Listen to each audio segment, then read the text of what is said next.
একটা common question, স্যাট দিব না ডিসেট দিব।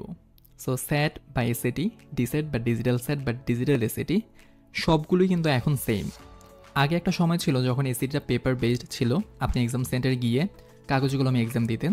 এখন আর সেই সময়টা নেই, এখন এসিটিটাই ডিজিটাল এসিটি। এখন আপনাকে এক্সাম সেন্টারে গিয়ে এক্সাম দিতে হবে, বাট আপনার ল্যাপটপে এক্সাম দিতে হবে। কোয়েশ্চেন টাইপে কিছুটা পার্থক্য আসছে। ইংলিশের কোয়েশ্চেনগুলো আগে দেখা গেছে বড় 2-3টা টেক্সট থাকতো, সেখান থেকে হচ্ছে 4-5টা 7টা কোয়েশ্চেন থাকতো একটা দুইটা টেক্সটের উপর, একই দুইটা টেক্সটের উপর। এখন হচ্ছে আপনার প্রত্যেকটা টেক্সট তা হবে ছোটো ছোটো মিডিয়াম সাইজের, এবং ওই টেক্সটগুলোর উপর একটা কোয়েশ্চেন থাকবে। অর্থাৎ ইংলিশের একটা মডিউলে 27টা কোয়েশ্চেন, 27টা কোয়েশ্চেনের জন্য 27টা টেক্সট থাকবে, প্রত্যেকটা টেক্সট অনুযায়ী একটা কোয়েশ্চেন থাকবে। সো এরকম কিছু ডিফারেন্স আসছে। মেজর ডিফারেন্সটা ইংলিশে আসছে, ম্যাথে হচ্ছে কোয়েশ্চেন প্যাটার্ন মোটামুটি সেম। বাট আগে হচ্ছে একটা সেকশনে ক্যালকুলেটর ইউজ করা যেত, এখন হচ্ছে ম্যাথে 2টা সেকশনে আপনি ক্যালকুলেটর ইউজ করতে পারবেন।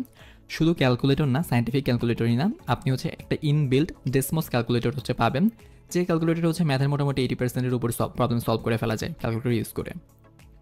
সো এখন যদি আপনার কোয়েশ্চেন থাকে যে আপনি এখন কোনটা দিবেন, এসিডি না ডিসেট, আশা করি আপনি ক্লিয়ার হয়েছেন। আপনি এখন ডিসেট দিবেন বা ডিজিটাল এসিডি দিবেন, কারণ এখন ট্রেডিশনাল যে এসিটি পেপার বেসড এসিডি ওইটা এখন দেওয়া যায় না, এবছর থেকে হচ্ছে শুধু ডিজিটাল এসিডি আপনি দিতে পারবেন।